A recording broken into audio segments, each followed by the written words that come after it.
So after the tragic events of last night that took at least 8 people's lives at Travis Scott's AstroWorld, Travis Scott has released his statement, and it says, "I'm absolutely devastated by what took place last night.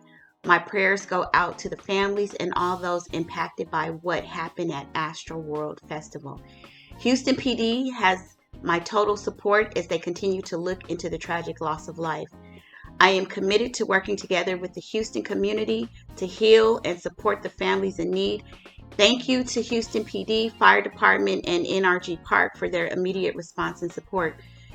And I'm glad that he came forward with a statement. But the other side of this, in my opinion, is that back in 2019, they had a similar stampeding incident. So they knew there was a potential for chaos. 3 people were injured in the 2019 incident. So at that time, the authorities came forward and said that they were going to take precautionary measures to ensure that that didn't happen again. I don't believe anybody lost their lives in the 2019 incident. However, they knew that there was a potential threat. So why wasn't this taken into consideration? I understand there was approximately, and I'm not looking at my notes, but about 500 to 50,000 500 officers, or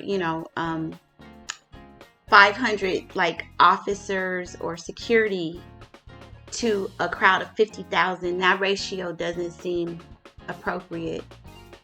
So that's a problem.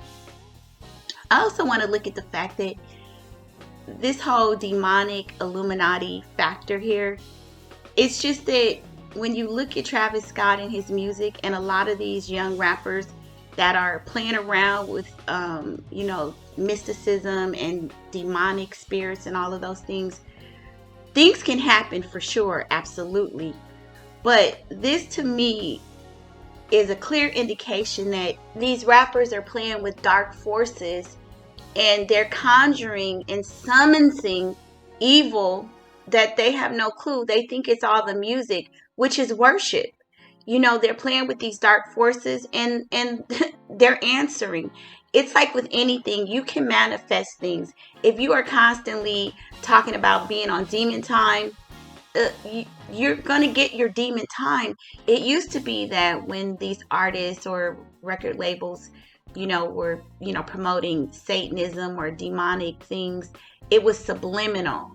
But now it's kind of like right in our face. Like, look at the stuff that Lil Nas is putting out, grinding and lap dancing on the devil.